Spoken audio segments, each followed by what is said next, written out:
सुप्रभात। आज हम कक्षा 7 का प्रथम पाठ लेकर आपके समक्ष प्रस्तुत हैं, जिसका नाम है प्रार्थना। कविता का जो परिचय है, थोड़ा सा परिचय देना चाहूँगा यहाँ पे मैं।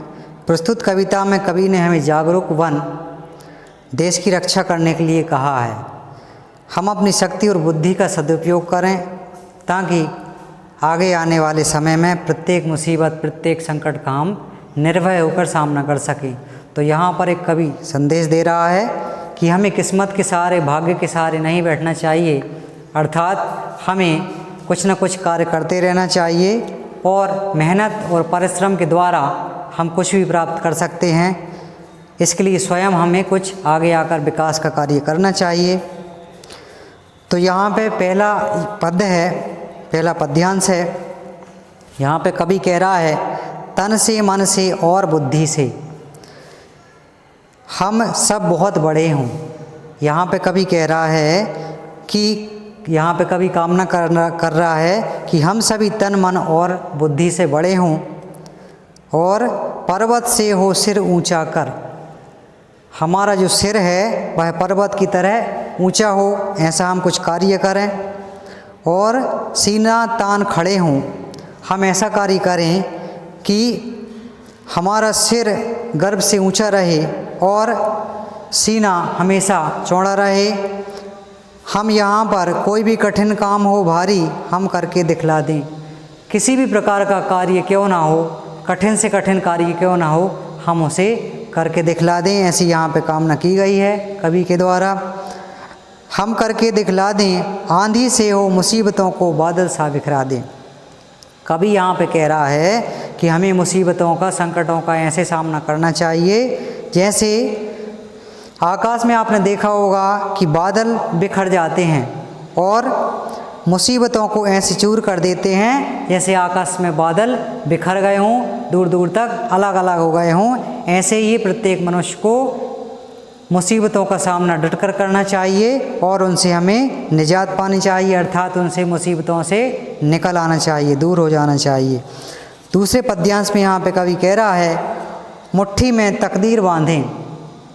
यहाँ पे कवि कह रहा है, प्रेरणा दे रहा है बच्चों को कि हम अपनी जो तकदीर होती है वो स्वयं क्यों नहीं लिख सकते, अर्थात हम अपना भाग्य स्वयं ही बदल सकते हैं। मुट्ठी में तकदीर बांधें, हम अपनी जो तकदीर है वह मुट्ठी में बांध सकते हैं, अर्थात कार्य करते हुए हम किसी भी कार्य को करने में पूर्ण समर्थ हैं। अर्थात हमें कर्मशील रहना चाहिए। हंसकर चलने वाले अंधियारे में किसी दिए की, आपने देखा होगा कि हमें हमेशा प्रसन्न रहना चाहिए। जैसे अंधेरे में जैसे कोई दीपक जलकर लौ फैलाता है, अंधेरा हो वहाँ पर दीपक जला दो तो वह अंधकार को प्रकाश में बदल देता है। वैसे ही प्रत्येक मनुष्य को कर्मशील रहते हुए, संकटों का सामना करते हुए अपने को और समाज को प्रकाशवान बनाते रहना चाहिए। आगे कवि कह रहा है, लौ से जलने वाले प्यासे को देखें तो हम सब सावन से घिराएं। जैसे किसी प्यासे की प्यास बुझाने के लिए क्षमता हो हम में। अब यहाँ पे एक परोपकार की भावना को भी प्रदर्शित कर रहा है कवि। जैसे किसी भी व्यक्ति जो प्यासा हो उसको हमें पानी पिलाना चाहिए। जैसे प्यासे की प्यास बुझाने के लिए सावन घिराता है, सावन में बहुत पानी गिरता है, ऐसे ही हमें किसी प्यासा व्यक्ति को देखने पर उपकार की भावना मन में आ जानी चाहिए और उसे पानी पिलाने के लिए हमें तत्पर रहना चाहिए। अर्थात हमें परोपकार का जो कार्य है उसे हंसते हुए करना चाहिए। आगे कवि कह रहा है, सागर में ही नहीं हथेली गागर में भर लाएं। हमें इतना कर्मशील रहना चाहिए कि हम में ऐसी क्षमता हो कि हम हर दुनिया के हर व्यक्ति को संतुष्ट कर सकें और हमारे अंदर ऐसी क्षमता हो कि हम दुनिया को राह बता सकें और उसकी हर ज़रूरत को पूरा कर सकें। ऐसी क्षमता को यहाँ पर कवि प्रस्तुत कर रहा है, समाज को एक प्रेरणा दे रहा है। तीसरी पद्यांश है, उसमें कवि कह रहा है, थके हुए के लिए हवा की तरह सदैव वहीं हम। जैसे कोई व्यक्ति थक जाता है और थकने के पश्चात वह हवा की खोज में निकल पड़ता है, उसे जैसे ही हवा मिलती है तो वह सुकून और आनंद का अनुभव करता है। तो यहाँ पे कवि भी वही कह रहा है, थके हुए के लिए हवा की तरह सदैव बहें हम। जैसे हवा जो होती है परोपकार के लिए सदैव बहती रहती है और वह थके हुए प्राणी को थकान मिटा देती है, ऐसे ही हम समाज के लिए बने, उसके लिए परोपकारी बने। धरती से हाँ अपने सुख दुख को चुपचाप सहें हम। हमें सहनशील कैसा बनना चाहिए? हमें सहनशील धरती के समान बनना चाहिए। जैसे धरती जो होती है वह सहनशील है, मनुष्य के हर पाप को, हर बुरे कार्य को वह सहती है, चुपचाप बिना कुछ सहे, बिना कुछ कहे सहती रहती है। ऐसे ही हमें सहनशील बनना है, इस समाज को सहनशील बनाना है। अपने सुख दुख को चुपचाप सहें हम। जैसे धरती जो होती है वह सुख और दुख को नहीं देखती और चुपचाप सहन करती रहती है, वैसे ही यहाँ पर कवि एक संदेश दे रहा है। क्या संदेश दे रहा है? कि हम सुख दुख को चुपचाप सहें, अर्थात बिना किसी बात के हम सहनशीलता के साथ अपने कार्य को करते रहें और सुख दुख को सहन करते रहें।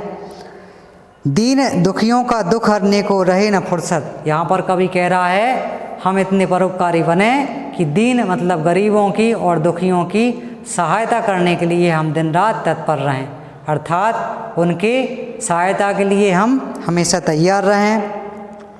यहाँ पे आगे अगली पंक्ति में कवि कह रहा है, रहे न फुर्सत बैठे आँखों में आंसू भरने की। यहाँ पर कवि संदेश दे रहा है कि हमें परोपकार के कार्य के लिए, दूसरों का भला करने के लिए सदैव तत्पर रहना चाहिए। हमें इतना भी समय ना मिले, इतनी भी फुर्सत ना मिले कि हम स्वयं के आंसू पहुँच सकें, अर्थात हमें रात दिन उपकार की भावना से परिपूर्ण होकर कार्य करते रहना चाहिए। और आगे कवि कह रहा है इसी पंक्ति में, चौथी पंक्ति है, चौथा पद्यांश जो है वह कह रहा है, माँ इन नन्हे हाथों को बस यह प्रसाद दो अपना। अर्थात किसको यहाँ पर उच्चारण कर रहा है, किसका आह्वान कर रहा है? भारत माता का।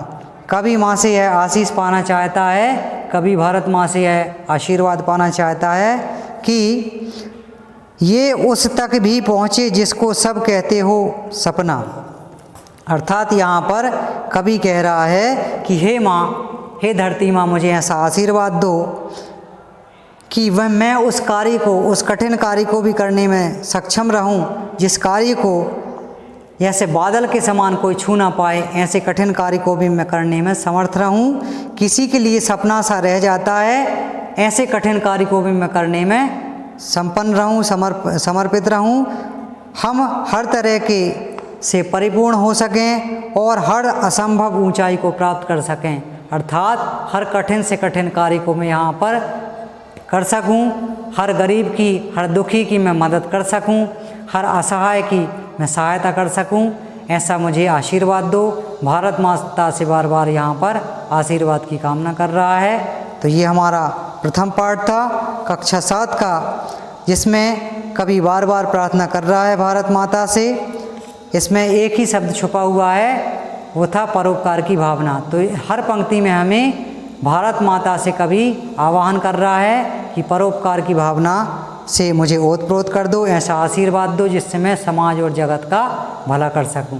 तो ये हमारा प्रथम पाठ था जो आज पूर्ण हुआ। आपको प्रश्नोत्तर PDF पे सेंड कर दिए जाएंगे, ग्रुप पे सेंड कर दिए जाएंगे। धन्यवाद।